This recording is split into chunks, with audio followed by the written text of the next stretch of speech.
The lavish Aurelia restaurant was packed. The main door opened. A young woman stumbled in, immediately swaying. She gripped a table edge, her face pale, her lips trembling. I can't walk. A patron frowned. What kind of scene is this? A wealthy woman declared, if you can't stand, you shouldn't be here. The girl burst into tears. Everyone recoiled. Daniel Ross, a 37-year-old single dad, guided his daughter, Nora 7, toward their table.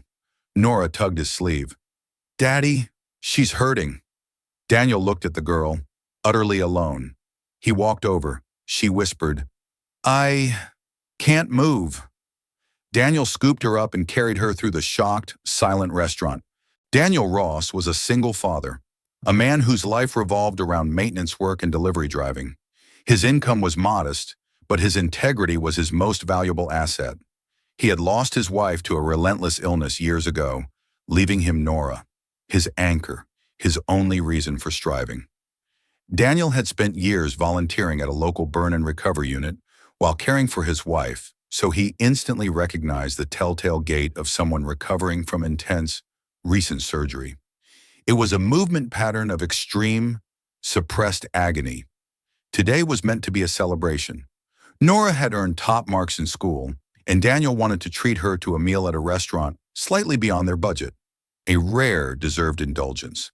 But as they entered the refined atmosphere of Aurelia, the quiet joy was immediately shattered by the sight of the young woman, Aria, around 24, staggering near the entrance. Her face was contorted in pain, and she was clearly trying to find a staff member, any staff member, for help. She tried weakly to ask for a chair, but the restaurant staff avoided her gaze, their expressions a mix of condescension and annoyance. They saw a liability, not a customer. A man at a nearby bar, impeccably dressed, scoffed loudly enough for everyone to hear. This establishment is for people who can walk to their table, not for a liability that needs carrying. Aria flinched, retreating a step, her hands shaking violently.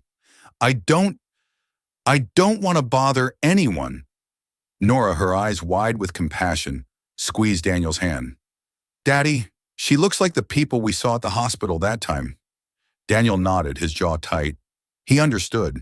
In places of privilege and wealth, the weak were often the ones who endured the most casual cruelty. The world loved strength. It despised vulnerability. Aria's attempt to retreat failed. She stumbled against an empty service cart and sank down onto a velvet-upholstered bench near the wall, tears streaming down her face. The pain was too much. The whispers began immediately, sharp and merciless.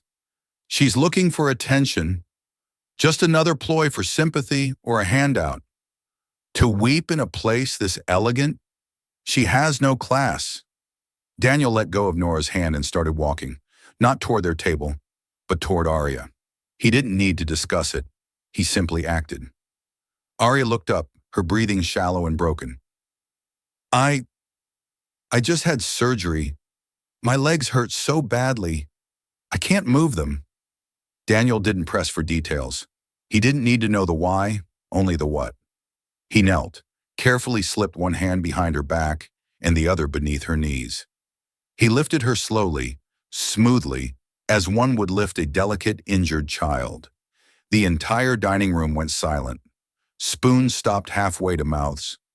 Eyes, previously dismissive, now stared in open disbelief. What is that man doing? Someone gasped. Daniel ignored them all. He carried Aria, steady and unhurried. As he passed the central dining area, he paused, his eyes sweeping over the frozen, judgmental faces. No person here deserves to be left abandoned on the floor, he stated, his voice quiet but carrying absolute authority. He held the young woman tightly, focusing only on her shallow breasts. As he cradled her against his chest, Daniel felt the distinct, alarming heat radiating through her thin dress. Her post-operative wounds were clearly not healing well. Infection. Daniel's protective, silent act of carrying Aria revealed his inherent integrity, while the alarming heat of her legs signaled a dangerous physical crisis hidden beneath her emotional pain. Daniel gently carried Aria to a discreet, comfortable booth near the back, supporting her as he slid her onto the cushioned seat against the wall. He signaled for a server, asking for a warm towel and water immediately. But the server, having just witnessed the scene, shook his head dismissively. Sir, please stop disrupting the other guests. We cannot cater to this kind of drama. She is in pain, Daniel insisted calmly. She needs basic first aid. A woman at an adjacent glittering table, heavy with diamonds, snorted a laugh. Everyone's in pain, young man, but no one puts on a performance like hers for attention. Arya attempted to speak, her voice a frail whisper against the ambient noise. I'm not performing. A young man across the room, already filming the entire incident on his phone, smirked. This is gold. Let me post this to TikTok. It'll go completely viral. Daniel, his expression darkening instantly, stepped directly in front of Arya, shielding her from the phone lens. Turn that off now. His voice was low, yet it cut through the room's chatter. It wasn't a request, it was an order. No one has the right to film a person in distress. The young man, initially defiant, met Daniel's steady, cold gaze.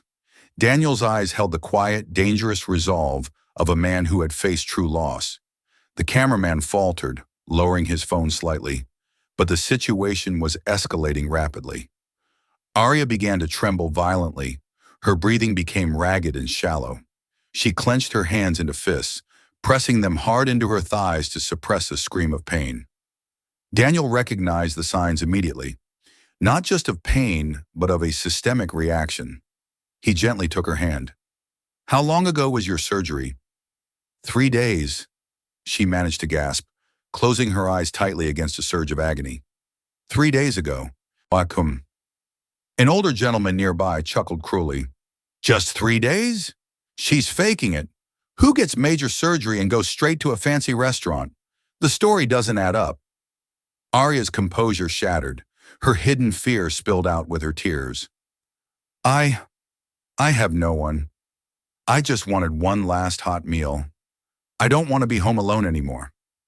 The surrounding diners leaned in, their expressions morphing from judgment to thinly veiled disgust.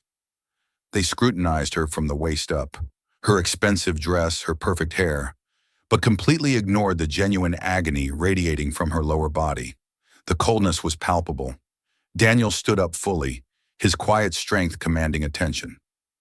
This young lady needs help. What you people need is humanity. Suddenly, the restaurant manager, a tall man in a tailored suit, strode over, his face etched with panic over the potential damage to their reputation. Sir, if she continues to disturb our clientele, I will be forced to ask all 3 of you to leave. Nora, Daniel's daughter, instinctively stepped in front of her father, her small body forming a defense line. Don't kick her out. She didn't do anything wrong. The guests erupted in loud, aggressive murmurs. What a nuisance. People like that don't belong in a place like this. The humiliation was complete. Arya was paralyzed not by her legs, but by the overwhelming public scorn. As the manager prepared to deliver the final threat, a gray-haired server, who had been quietly watching the exchange from a distance, suddenly turned pale. He whispered frantically to the manager, his eyes fixed on Arya's face. My God, do you know who that is? We are in serious trouble. The public humiliation reaches its climax, but a single terrified server recognizes the girl's face, signaling a powerful reversal of power about to occur. The manager, confused by the older server's terror, quickly pulled out his reservation list, scrolling through the names of their most elite private clients. His eyes widened, then went completely blank. It can't be. She is Arya Hartman. A ripple of stunned silence spread through the dining room, immediately followed by an explosion of panicked whispers. Hartman? As in the Hartman medical conglomerate? A woman gasped, clutching her designer purse. She is the only daughter of the billionaire CEO, Mr. Julian Hartman? Daniel looked down at Arya, who nodded weakly, tears still glistening on her cheeks. She seemed terrified that her identity had been discovered. Arya's voice was barely audible. Please don't tell them. They'll treat me differently. Daniel placed his hand firmly on her shoulder, his gesture protective and reassuring. You are you, Arya. They don't change you. Don't be afraid. The restaurant was now absolutely silent. The faces that moments ago were contorted with disgust now shifted into masks of abject horror and sickening repentance. The rich woman with the diamonds rushed over. Ms. Hartman, we had no idea. I am so incredibly sorry. She fumbled in her bag, pulling out a wad of cash. Please, let me pay for your meal. Anything you want. The man who had laughed at her story stammered, pulling out a menu. What would you like to eat, young lady? I'll pay for everything. He looked physically ill, suddenly realizing the severity of his judgment on the daughter of a titan. Daniel stood up, his body a solid barrier between Arya and the crowd's sudden, false goodwill. His voice cut through the air, colder than ice, forcing the shame deeper. If she wasn't the daughter of a billionaire, Daniel challenged, his gaze sweeping across their faces, would you have offered a single kind word? Would you have picked up her menu or simply watched her fall? No one answered. The silence was their confession, a suffocating blanket of self-reproach. The manager, pale and sweating, backed away, ordering the staff to prepare an empty private room for Arya immediately, promising the best care and discretion. But the gestures were too late and too transactional. Twist 2. The real agony. As Daniel finished speaking, a thick, official envelope slipped unnoticed from Arya's jacket pocket and fell to the floor. Daniel bent down to retrieve it, glancing at the official letterhead of a specialist clinic. He read the first line and froze, the knowledge hitting him with the force of a physical blow. Failed 7th spinal cord surgery. Arya Hartman must be moved to the marrow tissue transplant waiting list. He looked down at her legs, the blood stains slightly darker on the clean white compression bandage. This wasn't a routine recovery. It was her 7th last-ditch effort that had failed catastrophically, leaving her vulnerable to the kind of septic infection he now suspected. She hadn't been faking. She had been fighting for her life alone. The sheer failure of the operation, more crushing than the pain. Daniel's voice was barely a whisper. Arya, you have an infection. You are facing a life-saving transplant. Why are you out here alone 3 days post-op? Arya's silent tears turned into wrenching sobs. I couldn't stay home anymore. The doctors, the nurses, they look at me like a failed experiment. And my father's partners, they only see the Hartman air that keeps breaking. Everyone whispers about how I'm damaged goods, how the CEO's daughter is unreliable because of a chronic condition. I didn't want to be a burden anymore. I wanted one normal, public moment before I faced the final failure. Her last words were choked, raw, revealing the immense emotional pressure of living up to a dynasty's flawless expectation while her body betrayed her. Daniel sat down next to her, his voice rough with shared grief and empathy. He gently rubbed her back. Failure is a scientific outcome, Arya. It is not who you are. No one is a burden when they are still fighting. The collective mood of the restaurant shifted completely. Guests began to weep openly, tears of shame, realization, and shared sorrow. The woman from a nearby table, the physical rehabilitation doctor who had remained silent, stepped forward. I am Dr. Evelyn Shaw. I must examine her immediately. Daniel cooperated instantly, his movements precise and professional. He gently lifted Arya's leg to the correct, stabilized angle, supporting the weight from her hip. He instructed Dr. Shaw precisely on where to check for pressure abnormalities, indicating his familiarity with complex orthopedic trauma. He checked her pressure points and monitored her pain response, calling out a specific nerve response he needed Dr. Shaw to verify. Dr. Shaw was astonished by his technical vocabulary and seamless coordination. Sir, you are clearly trained. That specific maneuver for avoiding sciatic nerve impingement is highly specialized. Are you a retired physician or perhaps a specialized physical therapist? Daniel looked away, unable to lie but unwilling to boast. I studied medicine once. I worked in surgical recovery.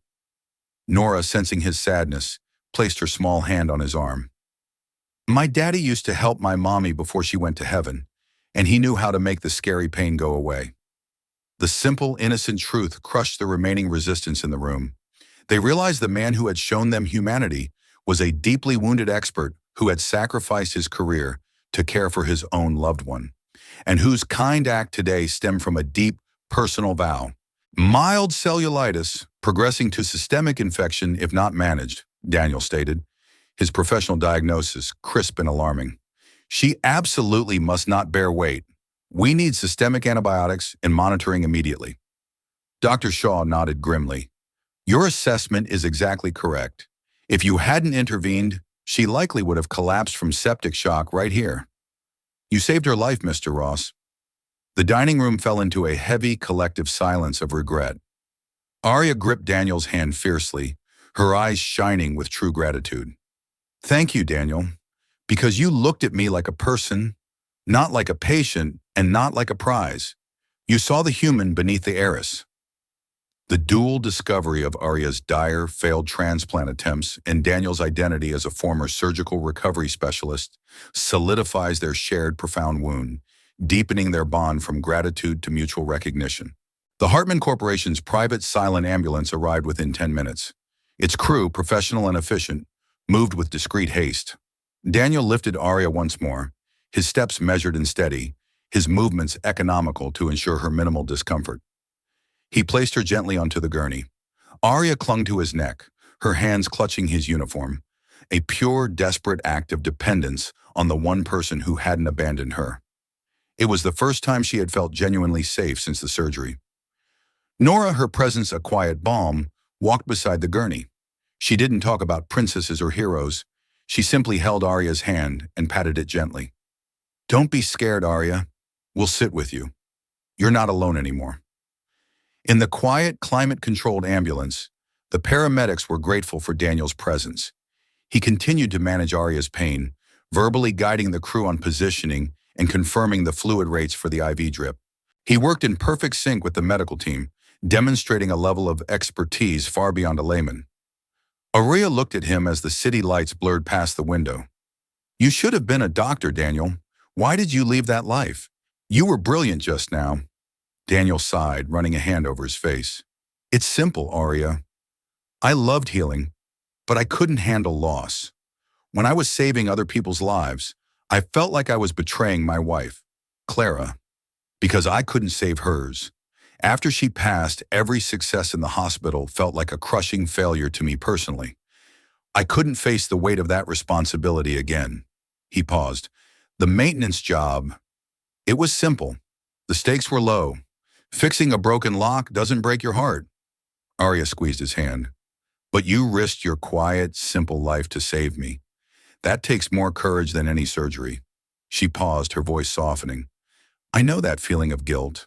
My father spends billions on research, but he couldn't fix me. I always felt like the one thing his money couldn't buy, and that failure was mine. Daniel nodded slowly, deeply understanding. The truth is, Arya, guilt and responsibility are two sides of the same coin. We both carried the weight of something we couldn't control. I had to let go of the healing to save my own sanity, but I couldn't let go of the humanity. He looked at Nora. Nora taught me that the only thing that matters is showing up, even when you know you can't fix everything. At the exclusive Hartman Clinic wing, every doctor and nurse bowed slightly to Daniel, having been informed of his vital role in precise first aid intervention. His competence spoke for itself. A senior attending physician, Dr. Harrison, approached Daniel quietly in the hallway. Mr. Ross, your handling of Ms. Hartman's stabilization was impeccable. You moved with the authority of an expert. I see you were previously a lead rehabilitation specialist. Your work with kinetic limb mapping was groundbreaking. Daniel offered a small, sad smile. That was a long time ago, doctor. It doesn't matter, Dr. Harrison pressed. Her infection risk is acute. The spinal surgery failed, and the only path forward is the transplant waitlist. But the greatest danger right now is psychological. She's completely shut down. We can manage the cellulitis, but we can't manage her will to fight. She needs someone who understands her pain, not just the pain. Daniel knew he was being offered more than a consultation. He was being offered a chance to re-enter the world of healing on his own terms. Arya, now settled in a sterile hospital bed, looked at him with pleading eyes. Daniel, would you stay just until the pain subsides? Daniel looked at Nora, who was already drawing a picture of a smiling Arya, placing the drawing carefully beside the monitor.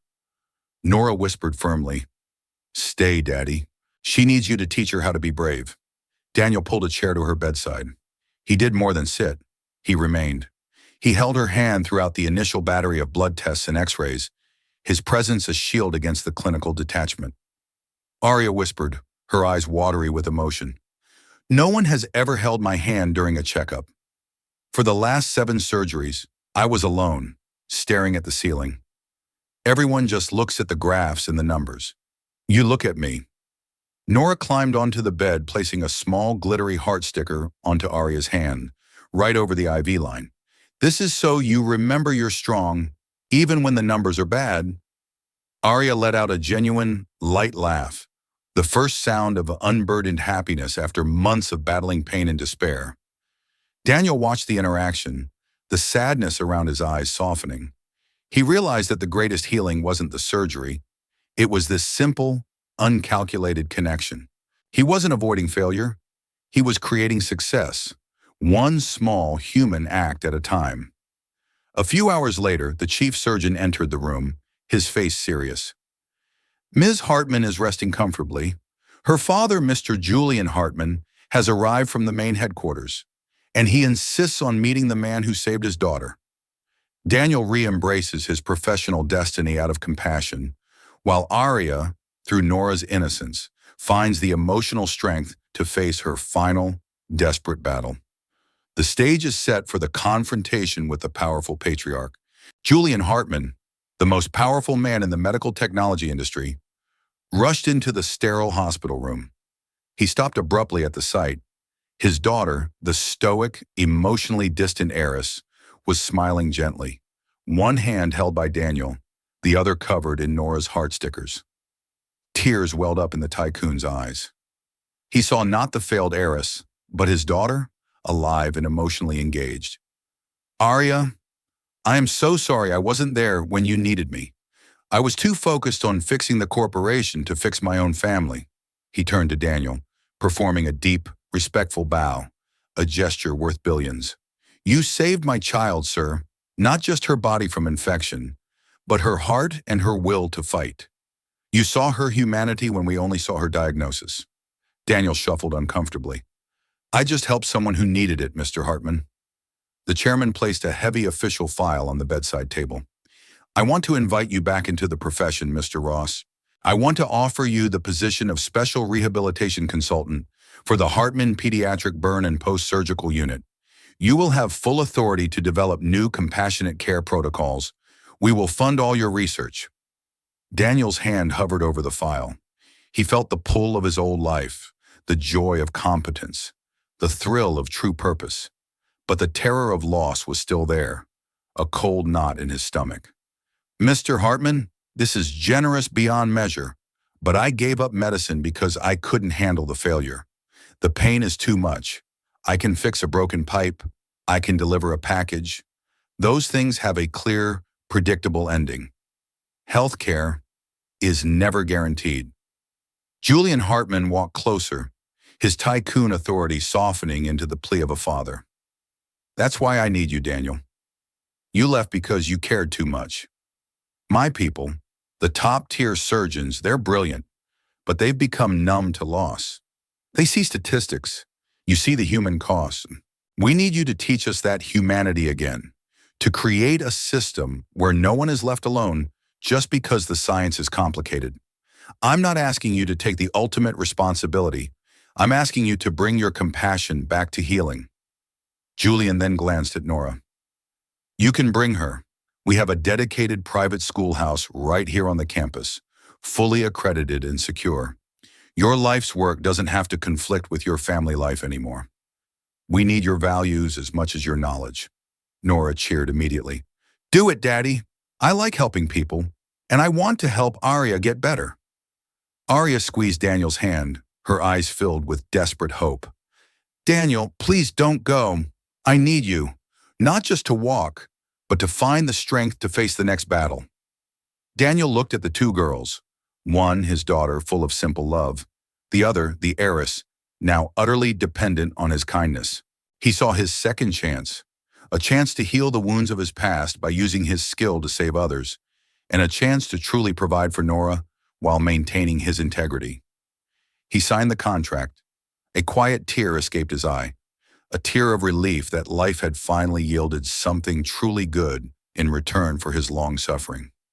1 week later, Daniel was gently leading Araya through her first round of hydrotherapy in the rehabilitation pool, Nora splashing happily nearby, cheering them on. Arya looked up at him, her voice small but firm. That day at the restaurant, if you hadn't picked me up, I think I would have let myself fall apart completely. You saved me from being defined by my failures. Daniel smiled gently, his eyes filled with quiet warmth. No one is left behind when they are fighting, Arya. Now stand up. We have work to do. The final scene. Daniel, Nora, and Arya walk out of the clinic wing under the afternoon sun. Daniel guides Arya's wheelchair, Nora walking on the other side, their hands linked. 3 figures moving forward, a new family forged not by blood or wealth, but by a selfless act of kindness in a world that had abandoned them both. The sun catches Nora's glittery heart sticker, the symbol of their unexpected connection, still affixed to the back of Arya's hand. The final shot lingers on their 3 silhouettes, the powerful man and the lonely heiress, now walking side by side toward a future built on compassion. If you believe stories like this deserve to be told, leave a comment and subscribe to Single Dad Stories. We tell the stories that shouldn't be forgotten.